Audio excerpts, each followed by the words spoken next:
Zuko here. Excuse my hair if it starts doing weird things. Fun fact, I don't braid it as a cool, stylish thing.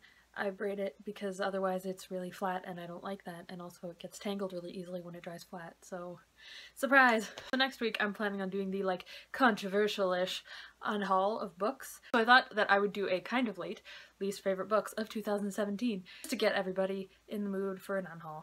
Also kind of mad right now because YouTube has emailed me being like, hey, you're gonna not be able to monetize anything anymore because you need 4,000 hours of view time in a year and also 1,000 subscribers. So kind of bummed out. Probably not leaving YouTube, hoping this is resolved, but YouTube doesn't actually care about any of its small creators at all. I'm not sure it cares about its large creators either, really. But yeah, enough about how crappy YouTube is. Let's talk about books that I didn't like, you know, for some positivity. Oh god. I have some bad ones in here, guys. I forgot I read half of these because like it was just gone. Okay. They're in no particular order, by the way, because these ones are all kind of not good. They're all kind of equally not very good. So the first book I have here is Extremities, Stories of Death, Murder, and Revenge by David Lubar, which is, in case you've never heard me shit on this book, it says, ooh, I can like swear and do a bunch of stuff now because YouTube can't take away my monetization. This is not a book for children. Let us be clear about that. My other story collections, easily identified by the human-like hot dogs on the cover, are perfectly fine for young folks. Those books are popular and thus they are a hungry beast. I write lots of stories to fill that hunger. At rare and random times, without any plan on my part, a story will emerge that is too dark, too heartless for my young readers. But the truth is, I love those stories and I want to share them. So here they are. This is like not for children spooky book. I would give this to an 8-year-old. They would not be scared. It was bad. I was disappointed. I think I gave it 1 star because it was bad. If you want to read a bad book that I believe everyone on Goodreads is saying, I found this at the Dollar Tree for $1, so I picked it up. If you want a Dollar Tree story to read to your 8-year-old niece and nephew, this is the book for you. If you want to read a good book, throw this one in the garbage. Actually recycle it because it's paper, but get rid of it. I have my stuff over here, by the way, and a lot of it is like, I bought the hardcover copy, so I'm getting rid of it.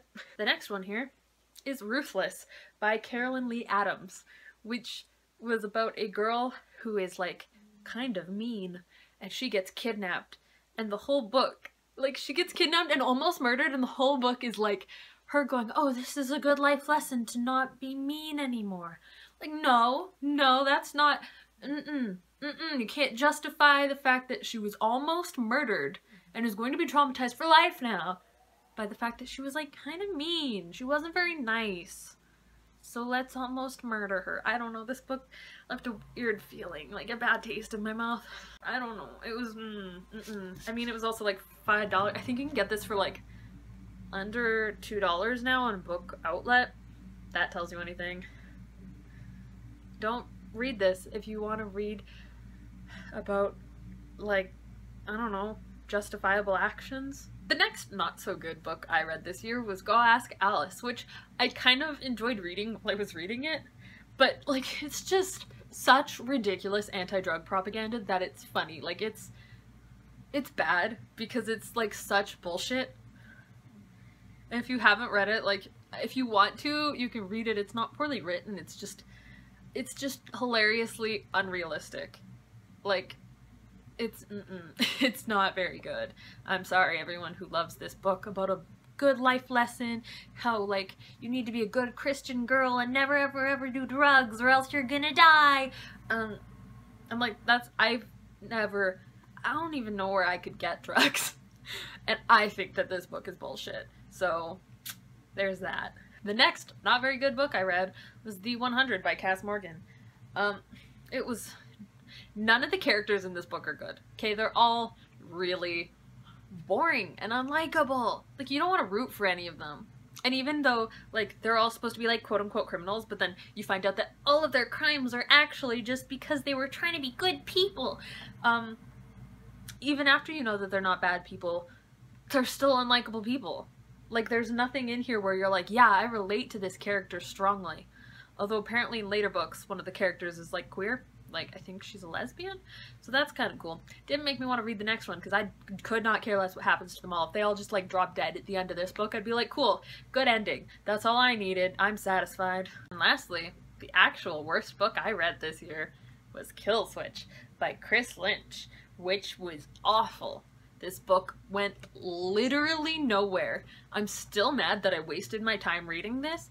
It had like an interesting summary, if I can find it. Let's find the summary and read it to you. Daniel wanted to spend one final summer with his beloved grandfather before Daniel leaves for college and his grandfather succumbs to dementia. But when Da, a former systems analysis for the Department of Agriculture, starts to let slip about people he's killed and countries he's overthrown, his old friends, which is in quotation marks, come back to make sure she stays quiet. Was Daniel's grandfather really involved in a world of assassinations and coups? Is that even how you say that word, by the way? Or is it all just a delusion of a crumbling mind? Daniel and Da take to the road, fleeing from threats, seen and unseen. Daniel doesn't know if he can save his grandfather, or if Da even needs to be saved, or what the transaction might cost Daniel himself. That sounds kind of cool, right? Like, dementia, and maybe he actually had like this cool other life and you're gonna learn about that. Nothing happens in this book. It kind of feels like it's the middle of a trilogy, but it's not.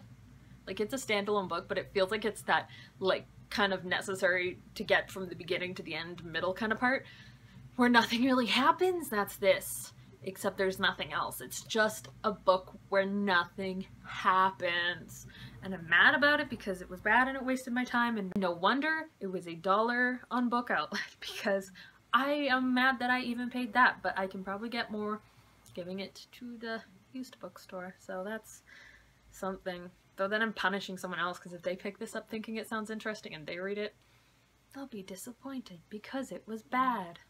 For the most part, honestly, those are like the only books in there that I actually like read and that aren't just me replacing it with a hardback copy, but they're in there because they were not good.